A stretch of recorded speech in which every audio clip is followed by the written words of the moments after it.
Well, I would like you to turn back with me, if you will, to Job chapter 42, and I believe this will be either our last evening upon the book of Job or our penultimate evening upon the book of Job as we draw our series to a conclusion. I was interested to discover, I knew that Johann Sebastian Bach signed his works, finishing them with SDG, Soli Deo Gloria, for God's glory alone. What I hadn't appreciated until I saw a Facebook post from a church in Edinburgh was that he often wrote at the commencement of his compositions, Jesu Juve, Latin for Jesus help. And if I've got the Latin pronunciation wrong, which is highly likely, then I will be corrected by all those who watch this video later on the internet. Well, Johann Sebastian Bach began, therefore, his works with an acknowledgement of a need for God's help, and acknowledged at the end for God's glory alone. As we turn again to the last chapter of the book of Job, I want to suggest to you that what we have here is an evidence that better is the end of a thing than its beginning. Job began the book the most righteous man in all the earth. Not that he was proud, probably he would not have been aware of God's judgment concerning him, but at the end of the book, he has a deeper and more profound knowledge of God. God has taken him forward. I want to suggest to you this evening that we may, if we look around us as Christian believers, we may, whether we look at this nation or at the globe in which we live, where we inhabit, we might have much cause to be depressed. Organizations such as the United Nations, which are set up supposedly and apparently with the intention to preserve peace in the world, we discover that under their auspices there are movements to encourage abortion within multitudes of nations, and much money is given to that cause. It is labelled as birth control, but it is in fact the slaughter of the innocents and the infants. And if we are shocked at Herod's cruelty, when at the time of the birth of Jesus Christ those boys are killed in and around Bethlehem, then how much more should we be shocked by the way in which organizations such as the United Nations take such funds as they are given and use it for inhumane and callous causes. I mention that purely because we might feel that we have cause to be depressed.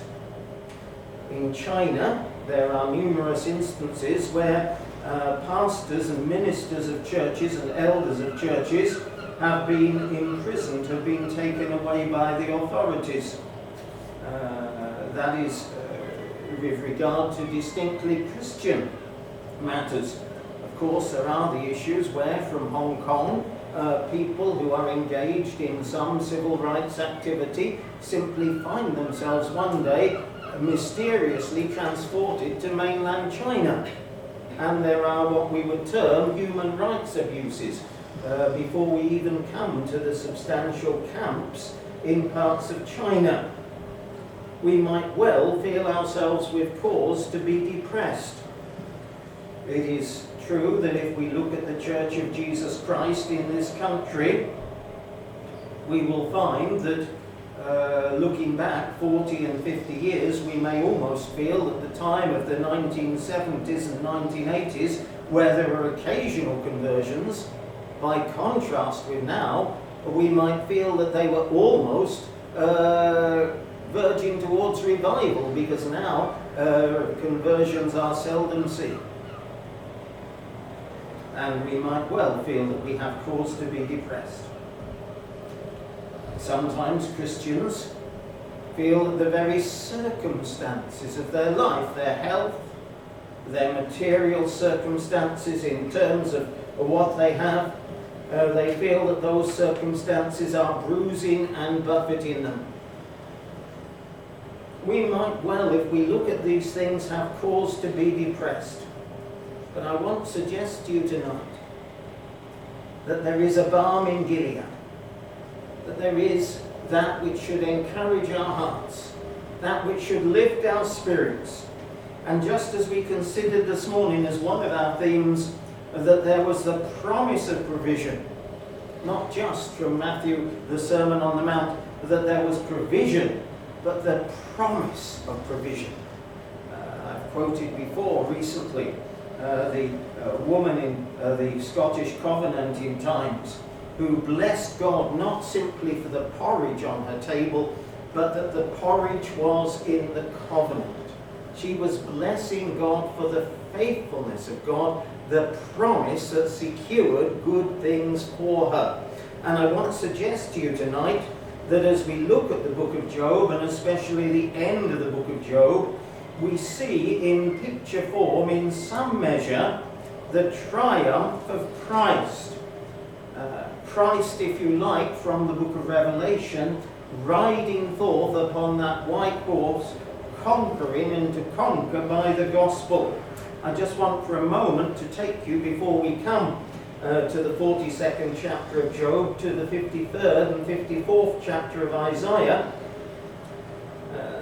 You might almost feel that the chapter divisions are not perhaps the best here, because we often in the 53rd chapter are reminding ourselves of the sufferings of Christ, but actually the 53rd chapter concludes with some very wonderful and very profound truths, and truths that should, in terms of the promise that we as Christian people enjoy, should encourage and lift our hearts. Our hearts will not be moved necessarily by the circumstances in which we find ourselves, but our hearts will be moved by the promises of God. And as we look at Isaiah 53 from verse 10, where we read, we see a number of very encouraging and very positive promises. Look at the latter part of verse 10 of Isaiah 53. Here is the Christ who has been put to death upon the cross. We've had that description. He was cut off from the land of the living, Isaiah 53 verse 8. He's buried. They made his grave with the wicked, Isaiah 53 verse 9. But in Isaiah 53 verse 10, he shall see his seed. Well, a dead man can't have seed, but Christ will have spiritual offspring across the globe, from all nations, all tribes, all tongues. He shall see his seed, he shall prolong his days. He is raised from the dead, never to die again. And the pleasure of the Lord shall prosper in his hand. Someone recently asked, what was our attitude concerning the millennium, concerning the things to come?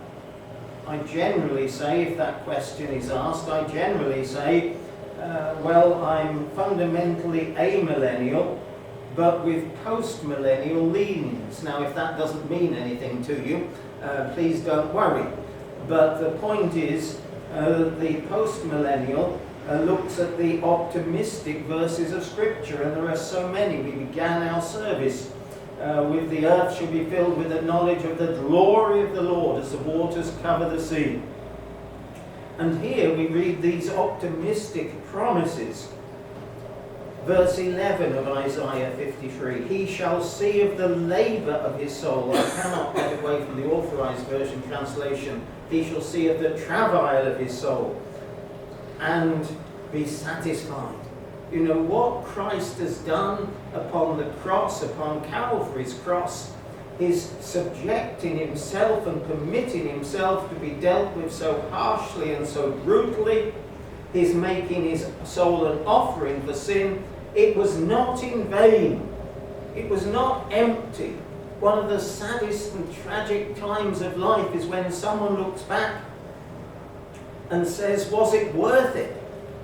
If you like popular films, There is a film entitled The Saving of Private Ryan, and at the very end of that film there is a scene where the Private Ryan, who has been saved in this dramatic presentation at the cost of so many lives sent to save that man, and he is there, as it were, in anguish as to whether he has been worthy of what was done for him. Was it in vain? Was he worthy of it? Well, you see, what Christ has done will bear fruit. He shall see the labour of his soul and be satisfied. Any political party or philosophy you support may come to nothing. Any leader whom you support may come to nothing. But the cause of Jesus Christ will increase. There will be that increase of his kingdom. You read on and you discover, as you go into the 54th chapter, you find that the people of God, described originally and initially as barren, here is somebody who can have no children. Here is the church of Jesus Christ, the church of God, and they are barren. Well, that could apply to us today, but it certainly applied before Jesus came. Sing, O barren, you have not borne. Break forth into singing and cry aloud, you have not laboured with child. For more are the children of the desolate than the children of the married woman. I would suggest to you there are positive promises here. That Christ will see of the travail of his soul and be satisfied. And in the 42nd chapter of Job, remember, we are not at the end of Job's life. We are at a staging post, a waypoint, if you like, within his life. It is rather equivalent to that base camp, or a camp just higher from base camp as you climb Everest. Not something I'm experienced in, I have to say. But what we have in the 42nd chapter of Job is that intimation of God dealing in a very positive way, of promises coming good and promises being fulfilled. And I want to remind you, first of all, that Job acts as a priest with regard to his friends. Verse 10 of Job 42. And the Lord restored Job's losses when he prayed for his friends. Now notice here, the three friends become the harbinger of good things to come. The three friends are converted. They weren't converted as they come as comforters to Job. They were those who were peddling a false religion, or three different false religions if you want to be really detailed. They are peddling falsehoods, and they are peddling false comfort, and they are trying to bring Job to be part of their camps. Well, Job has prevailed in the purpose of God, and Job prays for his friends. He mirrors Christ, who is the one who intercedes for his people. He also is the one to whom they come in order that burnt offering, that sacrifice will be made. And in this way, he is acting also as a priest. He is acting on the behalf of his friends, his comforters. And because of his prayer and his intercession, they are accepted. I would suggest that is simply, as it were, a precursor, a forerunner of the harvest and the good things that are to come. Because God is going, as it says here, to give Job twice as much as he had before. Of the increase of his government and of peace there shall be no end. And here it is prefigured in the book of Job that the kingdom of Christ will increase. Our circumstances may be difficult for all sorts of reasons. There are Christians in countries in the world where they have to baptize essentially in secret, because they dare not be seen by the authorities. There are countries in the world where Christian assemblies have no minister because the ministry is under arrest. There are countries in the world where Christians dare not assemble. There are countries in the world where Christians know that if they do meet, there is the threat of violence. Now, actually, it's not that long ago since in the United Kingdom there was the threat of violence upon Christian congregations, because in Northern Ireland especially, there are instances where bombs were thrown into the gathering, the meeting of Christian people. It isn't just something that happens in other places. The Lord gave Job twice as much as he had before. We're going to look at that in detail, but let's just firstly notice the remedy for Job's loneliness. You know, Job has been isolated. For any human being to be isolated, it is a very difficult time and a very dangerous time in many ways for their well-being mentally, for their spiritual well-being. It is a very troublesome time. If ever they carry out these voyages they're talking of in terms of humankind going to Mars and the length of time these trips would take, they're very concerned, because perhaps 4 people, 5 people at the most, in a confined spaceship, in a small environment, and they're going to spend weeks and months travelling to that planet and then spend time exploring supposedly and then return. Well, it's going to be an incredibly lonely journey, an incredibly difficult journey. Well, Job here, through the book until this moment, in Job chapter 42:11, he has been isolated from all those who should have been closest to him. Remember this, when you look at the sufferings of Job, remember that he has suffered this isolation. Then all his brothers. Now that to me implies more than just one brother. All his brothers. He has a large family. Not only the sons and daughters he did have before they died, before they were killed, but he had brothers.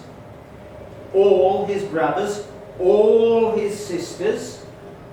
I'd suggest that all his sisters implies more than just one sister. He is a member of a large family community, but all of those have been taken from him during the time of his sufferings. And now, as part of the restoration that God is bringing about, it's rather equivalent to Christ after his resurrection. Here is the gathering of those who are so pleased to see him, and overjoyed to see him, and can scarcely believe they are seeing him. And not only his brothers and all his sisters, all those who had been his acquaintances before. He is, as it were, given a new lease of a social life, friendship, as well as the relatives who come to him. The family ties are being strengthened. The friendship ties are being strengthened. It's part of the renewal that Job is enjoying.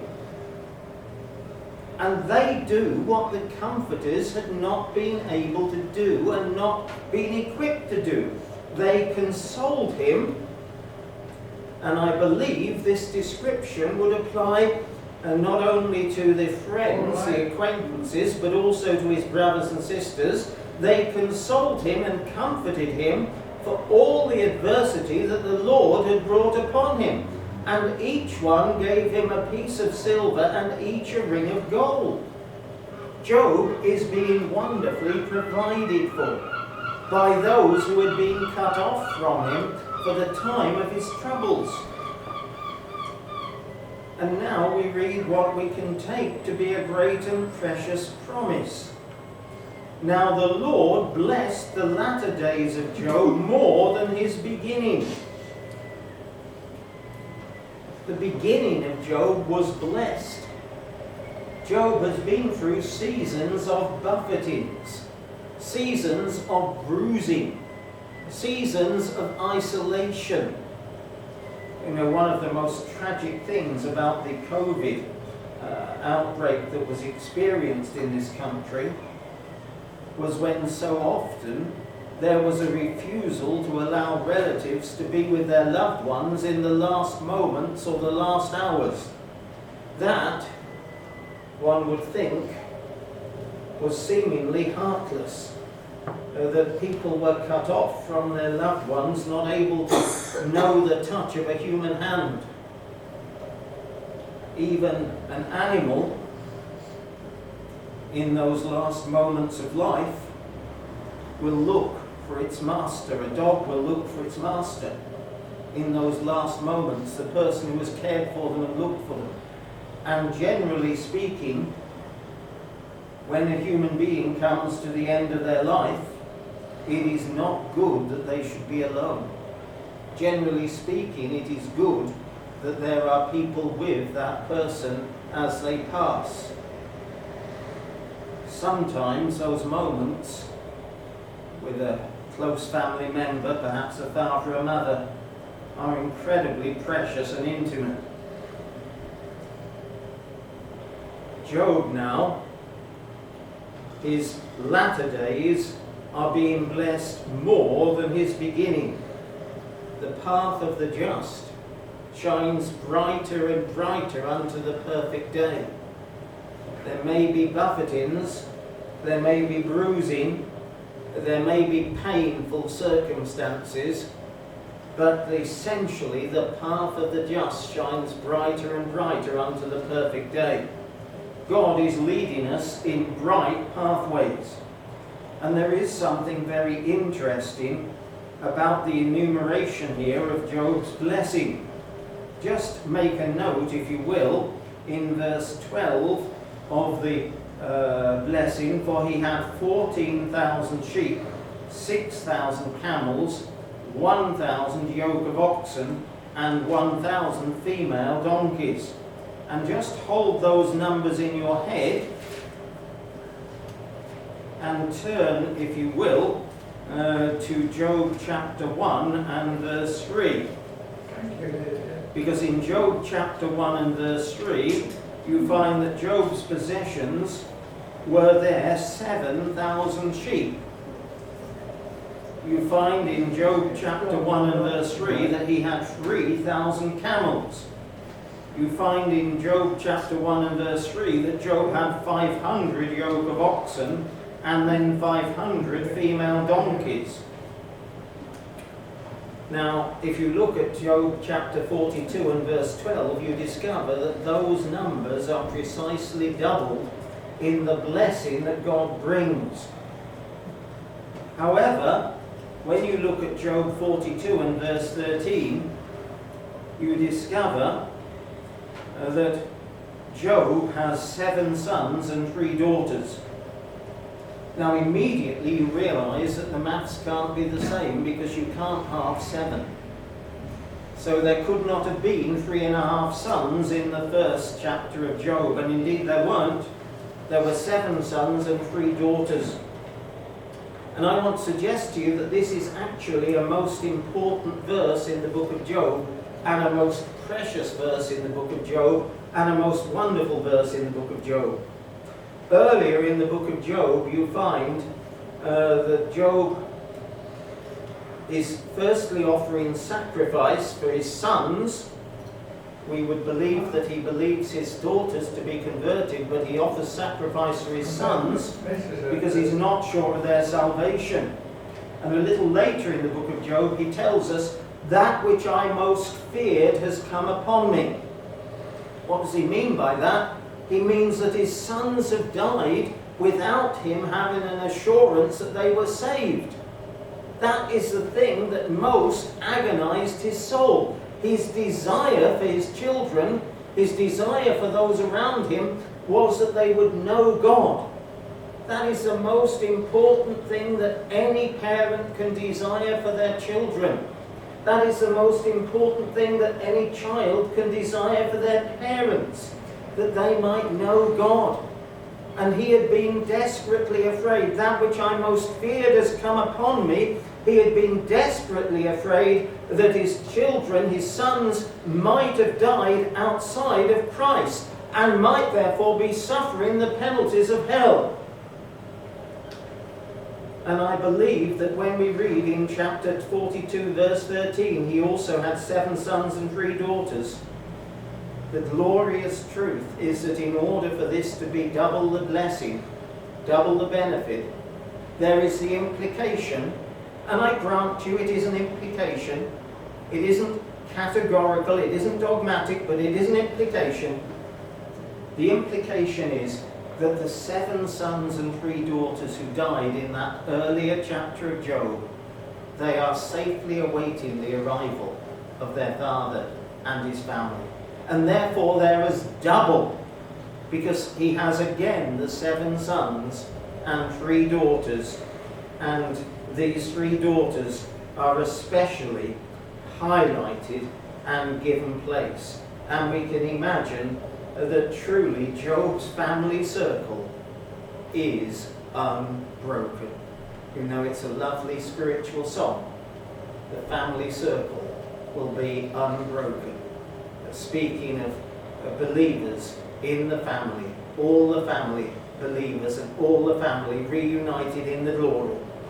And that is the picture here, that Job's family reunited in the glory with Job, and Job's daughters especially are singled out for their beauty and their inheritance among their brothers. And we can even draw from this the way in which in the kingdom of God, all who believe, there is no distinction, male and female, there is no distinction, bond and free. All are one in Christ Jesus, and all inherit the blessings accumulated from his death. Isn't that a glorious truth? And the inheritance given among their brothers to the daughters reminds us of the glorious privilege of all who belong to Christ. You know, we have in our day a great movement for equality. Friends, that movement begins in the Bible. The Bible had the equality of men and women, male and female, long before anyone else created a bandwagon. The Bible here, Job's daughters and sons, given an inheritance. And we say that Job 42 is simply a staging post, a waypoint in Job's life. And we say that because of verse 16. After this, Job lived 140 years. Most of us are not going to live 140 years full stop. Job had already seen a grown-up family, children, sons and daughters living in their own homes. He'd already seen that before his troubles began. Now he's going to live a further 140 years. He saw his children and grandchildren for 4 generations. And Job died old and full of days. But Job points us, not just when he speaks of, I know that my Redeemer lives. Job points us in the very events, and particularly the events of this 42nd chapter, to be optimistic concerning the cause of Christ and the kingdom of Christ, as Christ rides forth, conquering and to conquer. Well, let's close our service. We sing the hymn 267, Rejoice, the Lord is King. 267.